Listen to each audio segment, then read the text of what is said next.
대통령 선거가 2달도 채 남지 않았습니다. 후보들의 면면과 공약들 잘 살펴보고 계신가요? 이번 대선의 주요 의제 가운데 하나는 바로 기후위기 대응입니다. 각 당 후보들의 기후위기 인식과 공약을 살펴봤습니다. 윤재선 기자입니다.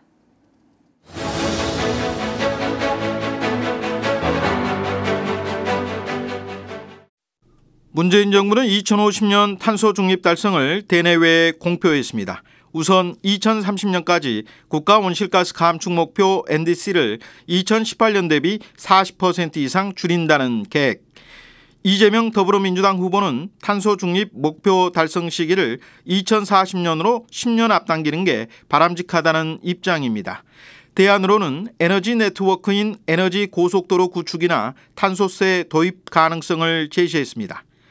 윤석열 국민의힘 후보는 국제사회에 약속한 감축 목표는 준수하되 현 정부가 짜놓은 감축 시나리오는 받지 않겠다고 밝혔습니다. 탈원전과 탄소 중립을 동시에 추진할 수는 없다는 이유에서입니다. 심상정 정의당 후보는 국가 온실가스 감축 목표 NDC를 2018년이 아닌 2010년 대비 50% 이상 끌어올려야 한다는 입장입니다. 모든 석탄발전소를 2030년에 폐쇄하면 탄소 중립 시기를 더 앞당길 수 있다고 설명합니다.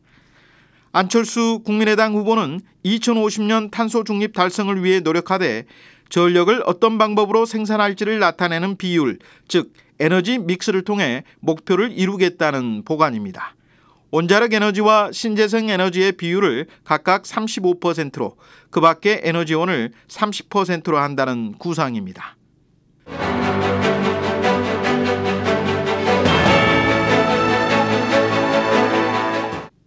이재명 민주당, 심상정 정의당 후보는 신규 원전은 건설하지 않고 가동 중인 원전은 사용기한 내 안전하게 사용하되 수명이 다한 원전은 폐쇄하겠다고 밝혔습니다. 반면에 윤석열 국민의힘, 안철수 국민의당 후보는 탄소 중립을 달성하려면 원전 확대가 필수라는 입장입니다. 당장 경북 울진의 신한울 3, 4호기 건설부터 재개해야 한다는 겁니다. 이에 대해 전국 65개 종교환경시민단체가 연대한 2022 탈핵 대선연대는 원전 확대를 공약한 두 후보를 향해 우려와 비판의 목소리를 냈습니다.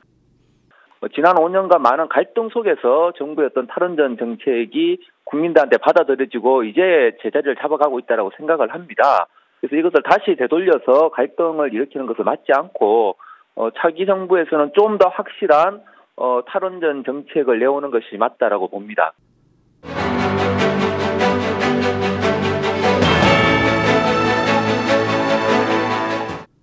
정부는 2032년까지 전국 석탄 화력 60기 가운데 가동한 지 30년이 되는 30기를 순차적으로 폐쇄하기로 한 상황.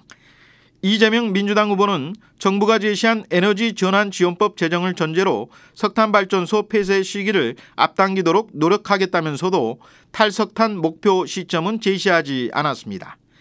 심상정 정의당 후보는 이 후보와 달리 모든 석탄발전소를 2030년까지 폐쇄하겠다고 공언했습니다. 그러면서 폐쇄에 따른 부작용을 줄이기 위해 정의로운 일자리 전환을 위한 기본법 제정과 전환특별지구 지정, 기금 신설 등을 공약했습니다. 이는 이재명 더불어민주당 후보가 제시한 대책과도 맥락을 같이 합니다. 안철수 국민의당 후보는 수명이 다한 석탄발전소는 폐쇄하되 착공하지 않은 석탄발전소는 전면 재검토하겠다는 입장입니다.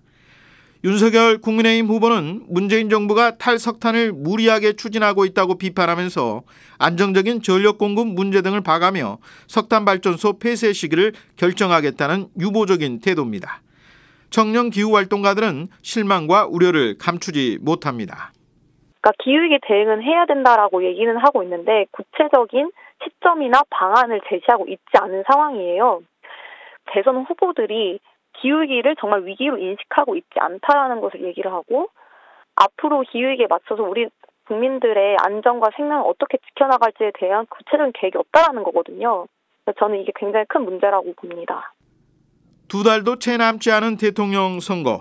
각 당 대선 후보들이 기후위기를 단일 의제로 삼아 원포인트 토론을 펼칠 수는 없을까?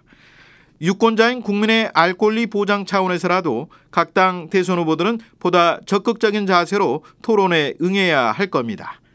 CPBC 윤재선입니다.